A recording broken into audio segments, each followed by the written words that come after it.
হরে কৃষ্ণ, রাধে রাধে বন্ধুরা, গিরিধারী গোপাল সোনা চ্যানেলে তোমাদের সবাইকে সুস্বাগতম। তোমরা সবাই কেমন আছো? আশা করি তোমরা সবাই ভালো আছো গোপাল সোনার কৃপায়। আর তোমাদের গোপাল সোনাও অনেক অনেক ভালো আছে। আজকে বৃহস্পতিবার সকাল থেকেই ভিডিওটা স্টার্ট করছি। সকাল সকাল ভগবানের সেবা পূজা করে ছেলেকে খাওয়াতে বসে পড়েছিলাম। ছেলে খেতে চায় না, এরকম ধরে বেঁধে ওকে খাওয়াতে হয়।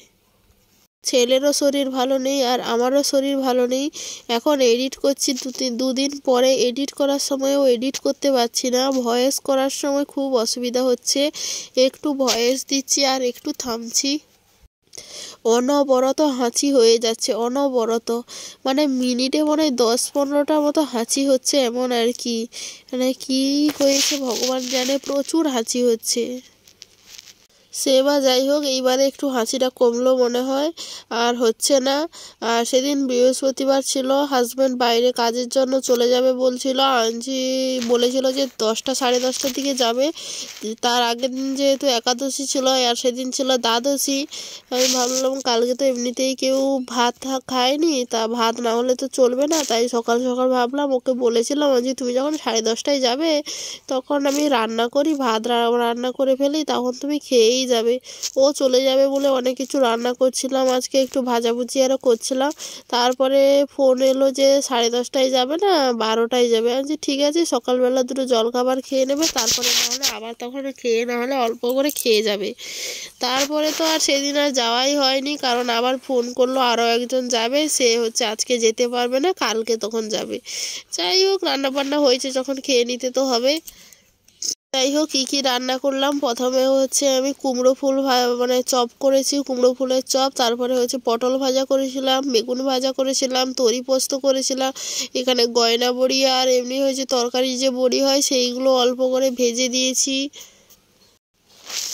এই টুকিটাকি বাড়িতে মোটামুটি যা যা ছিল ওইগুলো দিয়ে টুকিটাকি রান্না করেছি। যেহেতু চলে যাবে বলছিল, বাড়ির রান্না তো আর খেতে পাবে না, আবার কবে আসবে তারও কোনো ঠিক নেই। এইটাই জীবন। আর ভেন্ডি ভাজা করেছিলাম, দেখতেই পাচ্ছ, মনে ছিল না ভেন্ডি ভাজার কথা, দেখতেই মনে পড়লো। যাই হোক, গোপুসোনার আজকে দুপুরের ভোগ সেবা ছিল এই।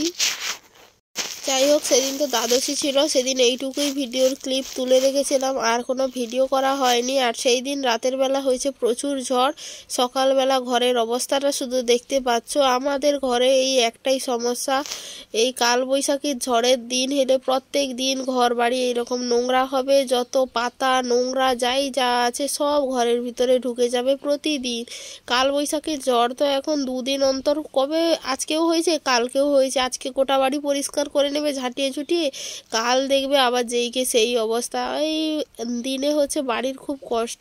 আর এইখানে একটা আলনা রেখেছি, সেই আলনাটাতে কাপড় চাপিয়ে রাখি, নোংরা পড়ে বলে, তাও দেখতে পাচ্ছ গোটা ভর্তি হয়ে গেছে। এইরকম কত নোংরা বেরিয়েছে শুধু 2টো রুম থেকে, মানে আমরা যেই ঘরটায় শুই আর যেই ঘরটায় ঠাকুর থাকে আর কি, ভগবান থাকে।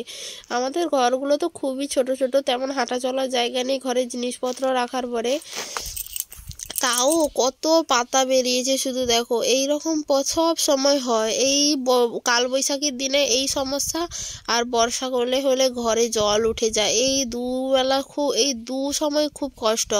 আর না হলে শীতকালে কোনো কষ্ট নেই, শীতকালটা খুব ভালো কাটেই এই ঘরে। কিন্তু এই গরমকালে সবই ভালো, শুধু এই কালবৈশাখীর ঝড়ে গোটা ঘর বাড়ি এইরকম কত নোংরায় ভর্তি হয়ে যায় ঠিক নেই। জানি না এইভাবে আরও কতদিন চলবে। যাই হোক, ভগবান যাই করে তা মঙ্গলের জন্যই করেন। অনেকের তো মানে এইটুকু মাথার ছাদও ঘরে নেই, তাও তো ভগবান দিয়েছে। ভগবান যাই করে মঙ্গলের জন্য করে, যেটা আছে সেটা নিয়েই খুশি থাকছি। জানি একদিন ভালো দিনও আসবে অবশ্যই। সবসময় তো আর মানুষের সবসময় এইরকম খারাপ সময় যাবে না, মানুষের সময় ভালো খারাপ দুটোই আসবে। আর ভগবান কিছু করে, ভগবানের প্ল্যান কিছু হয়তো আমাদের ভালো লাগে না, কিন্তু তাও সেটা ভগবানের প্ল্যান, ভগবান ভালোর জন্য হয়তো কিছু বলছে। আবার কোনো সময় হয়তো ভগবানের প্ল্যানে এমন কিছু থাকে যেটাতে আমরা খুশি হই, আবার অনেক কিছুতে খুশি থাকি না। যাই হোক, গোটা বাড়ি নেতাও দিয়ে ফেলেছি। ঘর বাড়ি নোংরা হয়েছিল বলে একেবারে ঝাঁটিয়ে গোটা বাড়িটা পরিষ্কার করে নেতা দিয়েছি। আর এখানে থালা বাসন আরও ধুয়ে সমস্ত রেখেও দিয়েছি। আর এত রোদ উঠেছে আর কি বলবো। সকালবেলা নিজের শরীরটাও আজকে একদম ভালো নেই, শরীরটা বড্ড ক্লান্ত। কাল থেকে গলা ব্যথা, প্রচুর ঠান্ডা লেগেছে, ওয়েদারটা খুব বাজে। এখন তো প্রচুর রোদ উঠেছে, এই দিনের বেলা হলে প্রচুর গরম, আর রাতের বেলা হলে তোমার ফ্যান চালালেই ঠান্ডাটা, না চালালে আবার গরম লাগছে, আর চালিয়ে দিলেই ঠান্ডা। এই রকম একটা ওয়েদার আর কি। ছেলেরও জ্বর হয়েছিল সেদিন, 2-4 দিন হলো জ্বরটা ছেড়েছে, আবার সর্দি কাশি আরম্ভ হয়ে গেছে। আজকে আবার সকালবেলা, এমনিতে তো ঠান্ডা ছিল, উঠেছি দেরি করে ছেলেকে নিয়ে, ছেলে উঠে পড়বে, বাতাস হচ্ছিল, খুব বাতাস। ছেলেকে নিয়ে গোটা বাড়ির অবস্থা তো দেখলে এইরকম, গোটা পাতা পুঁতিতে মানে ভরা। আর এই বৈশাখ মাস আসছে, একদিনও শান্তি নেই। আজকে এরকম গোটা ঝেড়ে পাতা পরিষ্কার করবে, কাল আবার সেম টু সেম। এই বাড়িটাতে প্রচুর অসুবিধা হয়, আবার বর্ষাকাল এলে আরেক জ্বালা, শান্তি নেই এই ঘরে। সকালবেলা কালকে রাতে বিরিয়ানি হয়েছিল, সকালবেলা গরম করেছিলাম আর আলুর দম করেছিলাম। যেহেতু বিরিয়ানির আলু শেষ হয়ে গেছিলো, দিয়ে ওইগুলো দিয়ে সকালে জলখাবার খাওয়া হয়েছে। দেখি দুপুরবেলা কি রান্না করা যায়, আবার রান্না বান্না করব। আগে বিছানাপত্রটা ঝেড়ে নেই, বিছানাটা ধুয়ে দিয়ে আসবো, ধুয়ে রোদ হয়েছে মেলে দিয়ে আসি, নাহলে শুকাতে আবার দেরি হবে। তারপরে একটু দেরি করেই রান্না বসাবো। 11:30 বলতে বলতে বেজে গেল, এখনও রান্না বসাইনি। অন্যদিন এই সময় রান্না শেষ হয়ে যেত। ছেলে স্নান করে ছেলে আবার খাবে, তারও খাওয়ার সময় হয়ে যাবে। সেও তো চলে গেল কাজে, কালকে যাওয়ার কথা ছিল, কাল তো গেল না। তারপরে আজকে গেল, দুটো খেয়ে দিয়ে গেছে।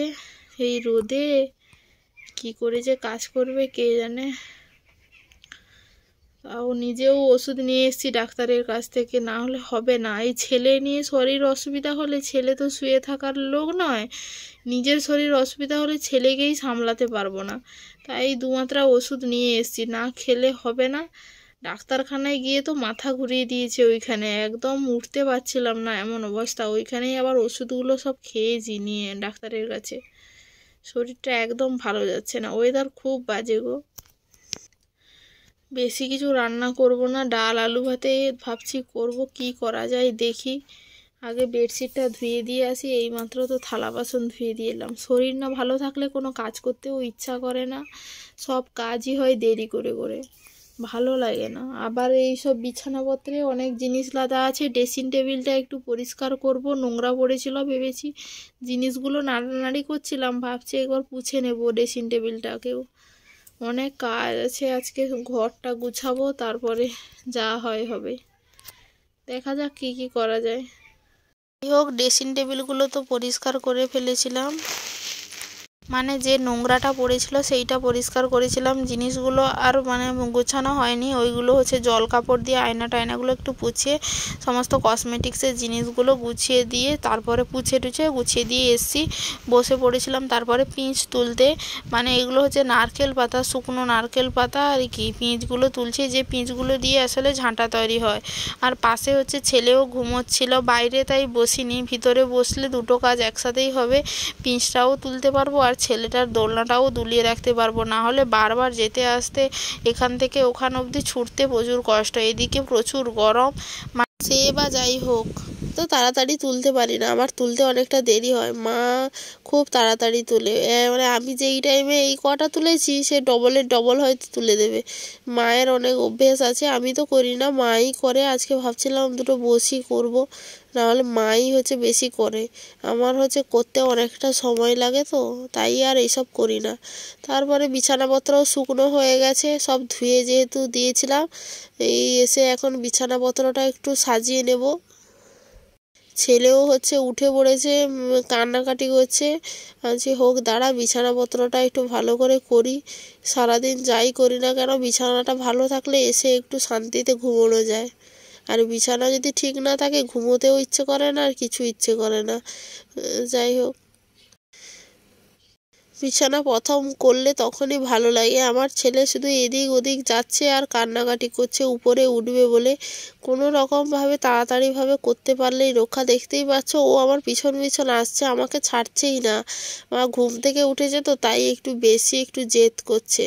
তারপর ওকে হচ্ছে বিছানার ওপরে আগে তুলে দিয়েছি, তারপর হচ্ছে ওর একটু শান্তি হলো। ওর এক কাজ তেমনি লেগেই আছে। বিকেলবেলা তারপর ঘর দর ঝাড় দিয়ে হচ্ছে বাইর ঝাঁটাতে চলে এসেছিলাম। প্রত্যেক দিনই এবেলা ওবেলা দুবেলা করে বাইরে না ঝাড় দিলে হয় না।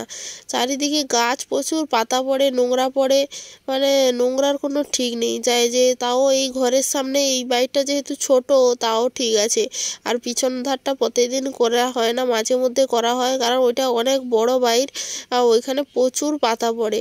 এইটা যেহেতু এই ঘরে যেহেতু আমি থাকি তাই সামনেটা একটু পরিষ্কার করে এখানে করে দিই। দেখতে পাচ্ছ এই হচ্ছে আমাদের ঘরের সেই ছোট্ট নতুন সদস্য, যে এখন খুব সুন্দর হয়ে গেছে। ওর গলায় আবার ঘন্টা বেঁধে দেওয়াও হয়েছে। তারপরে চলে এসেছিলাম জামা কাপড়গুলো তুলতে, সব শুকিয়ে গেছে, ভাঁজ করে তুলে নিচ্ছিলাম। আমার শাড়ি, মায়ের শাড়ি, সবার শাড়িগুলো আসলে তুলে নিচ্ছিলাম। মাথা টাথা চিরুনি করে চলে এসেছিলাম, যদিও মাথাটা মানে শ্যাম্পু করেছিলাম, মানে ধোয়া হয়নি বলতে শ্যাম্পু করেছিলাম, মানে মাথাটা চিরুনি দেওয়া হয়নি, তাই প্রচুর মাথায় জট হয়েছে। তেল দিয়ে মাথার জটটা ছাড়িয়েছি। তারপর রাতের বেলা হচ্ছে করছিলাম আজকে পরোটা, আর অল্প মতো মানে মটর ছিল ফ্রিজে, ওইগুলো হচ্ছে ঘুগনি করেছি। মায়ের জন্য হচ্ছে আমার ননদ রান্না করে নিয়ে আসবে।